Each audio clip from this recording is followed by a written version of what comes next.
Ciao! I'm Juliana from Hardcore Italians, and you're watching Italian Things with G. Today, we're going over our blog post titled 5 Ways Nonna Ruins Your Diet. We've all been there. We want to look healthier. We want to eat better. But no matter how many diets you try to do or try to stay on and be strict with yourself, Nonna just ruins it for you. Dieting is not easy, and in an Italian family, it's impossible. And this is all thanks to Nonna.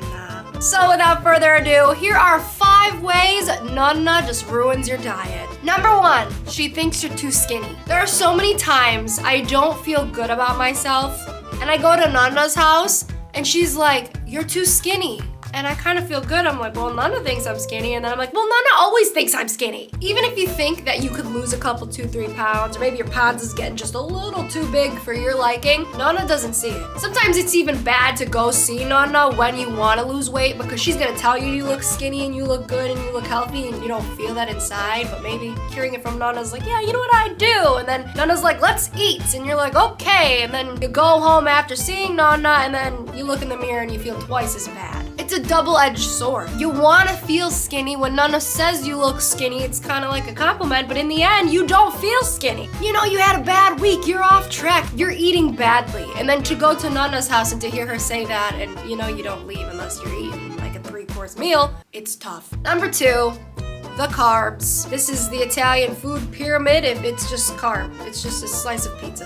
That's literally the Italian diet. Everything your Nonna creates, I guarantee, has some type of carb in it. Nonna language is extra cheese, more cheese, extra carbs, more carbs. Good luck when you go to Nonna's house when you're trying to slim it down because you're only gonna... Number 3, serving sizes. And this is actually the funniest one in my opinion. I tried teaching my Nonna about serving sizes. I read online or I heard from a friend that the size of your own fist is what should be on your plate as far as pasta goes. So this is the amount of pasta that I should be eating. I look at this and I laugh out loud because what? This looks like I'm gonna punch you if you don't give me more. And this is an issue, okay? Growing up in an Italian family, you are expected to eat this times 5, literally this times 5 on your plate. This is the serving size. And you learn when you go to Nonna's house, she gives you so much. You think your parents give you a lot of food. Go to Nonna's house, you're just like, is this a joke? Literally I've sat and I'm like, Nonna, I'm just gonna have a little plate, and she comes out with this huge thing. There's no way I can eat all of this. And even before Nonna gives me something on a plate, I pick up the plate for her. I'm like, here, Nonna, grab me some food. And I always get the small one because I know she's gonna hype it up. She's gonna put so much on there. Number 4, Nonna claims you don't like her cooking.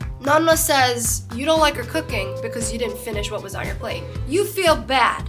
And you're like, Nonna, I love your cooking. I just can't eat it all because I'm watching my weight. And then she's like, well, wow, this is just an excuse for you to tell me that you don't like my food. And then you gotta say no, and then you have that whole bickering thing, and you don't want to hurt her feelings, so what do? You eat the entire plate. And if it's not all gone, you are literally breaking her heart. That is how she sees it. And, here's the rule book to Italian grandmothers. Just eat all the food.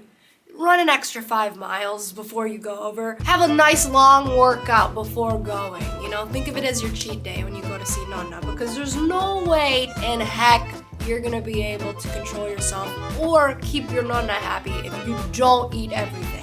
And lastly, at number 5, the leftovers. A lot of people meal prep. I think it's great, I think it's awesome, but if you have an Italian grandmother and she sends you home with leftovers, you're gonna be looking in your little fridge with all your prepped meals and you're gonna just push them aside and you're gonna grab the leftovers from Nonna's house. We're not strong enough mentally. We are not strong enough to say no to our Nonna's leftovers. There's no way, especially when they sit in the containers for a little bit longer and they marinate and it tastes so much better left over. I don't know how you're gonna eat your pre-planned meals when there's a leftover dish from Nonna's house. Especially those midnight cravings, man. There's no way somebody could resist Nonna's cooking. And I know we all say, my Nonna has the best sauce, the best this. In my opinion, I've had a lot of Nonna's sauces and a lot of Nonna's this and Nonna's that. All Italian grandmothers got that thing, okay? You have any food from an Italian grandmother anywhere, that food is slapping. So I don't care what you say, there's no way you could resist. I've just come to terms with,